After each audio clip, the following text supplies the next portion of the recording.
Isaac Newton is considered as the founder of modern science. Many scientists and historians say his work has beauty, simplicity, and elegance, making it one of the greatest works in science ever known. According to Julian calendar, Isaac Newton was born on Christmas Day in 1642. His father died before his birth, who was also named Isaac Newton. When Newton was 3 years old, his mother remarried and left Newton to his maternal grandmother. From childhood, he was very smart and attentive towards study.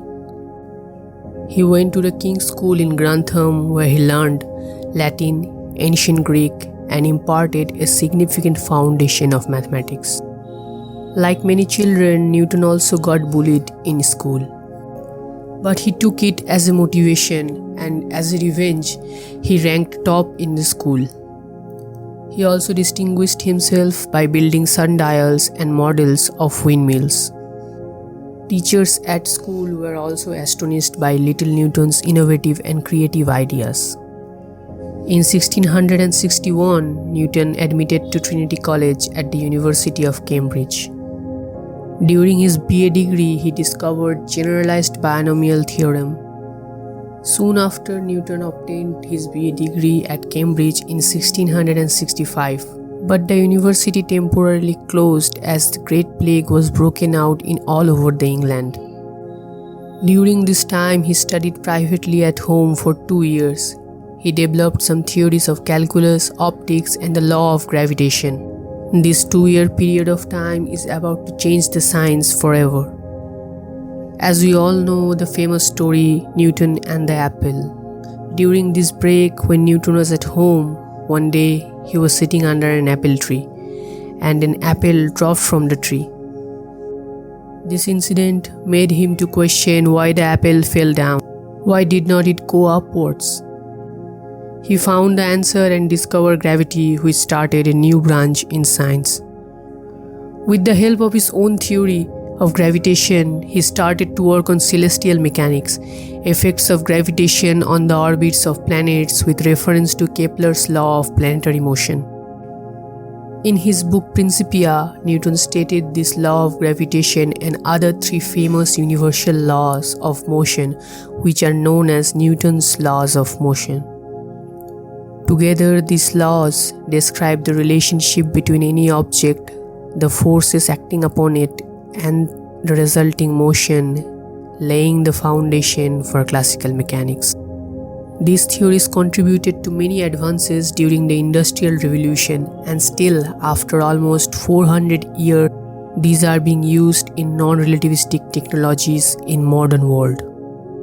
Other than his work on mechanics, Newton's work on optics is also well known. In 1666, Newton first observed prism refracts different colors by different angles.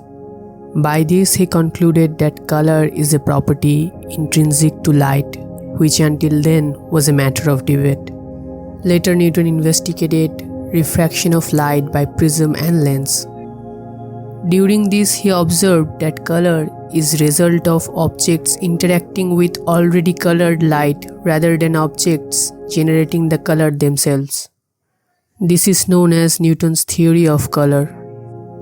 From this, he observed normal refracting telescopes would suffer from dispersion of light.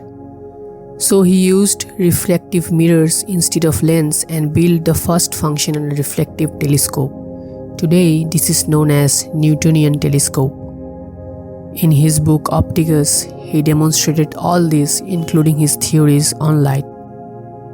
Although Newton's corpuscular light theory was wrong, as later scientists showed light is a wave, but still Newton's work on optics gives the branch new direction and helps it to advance more. Newton also worked on mathematics, mostly calculus. His work has been said to distinctly advance every branch of mathematics then studied. That is, it was very advanced comparison of that time. Although he involved in a dispute with Leibniz, over the priority in development of calculus, which is famously known as Leibniz-Newton calculus controversy. Now in calculus we use the notations of Leibniz, but historians believe Newton and Leibniz developed calculus independently. Newton used his own notations of calculus and approach in his classical mechanics theory as a tool. Except these three main branches of science, Newton was considered as an alchemist also. Few says Newton spent half of his life working on alchemy, looking for the philosopher's stone. Although Newton's exact work on this is still a mystery, he kept large amount of this hidden from his contemporaries and colleagues. Newton's religious belief is also a matter of study. By the age 30, Newton held a Christian faith which he made public. He was specially interested in the prophecies of Bible. He didn't see Christ as a god. He recognized Christ as a divine mediator between God and man. As we have seen, laws of motion and universal gravitation is Newton's best known discoveries. But he always believed there is a supreme God right middle of the universe who controls all this. He said, so then gravity may put the planets into motion, but without divine power, it could never put them into such a circulating motion as they have about the sun. Newton was so into in his own world, which William Blake refers in his picture. In his picture, William Blake tried to show how Newton was surrounded by his own thoughts of science. In the picture, we see Newton at the bottom of an ocean sitting on a rock. He is doing diagrams with compass, and the beauty of the ocean is not bothering him, by which Blake tried to indicate Newton's ignorance of his surrounding real world. At his old age, Newton became the Royal Mint. For this, he moved to London to take the post. In 1705, Newton was knighted by the Queen. Newton died in 1727 and buried in Westminster Abbey among kings and the queens. He is the first scientist to be buried there. Despite of many mysteries and controversies of his life and work, Newton is considered as the great mathematician, physicist, alchemist and philosopher by all around the world. Subscribe to our channel for future videos.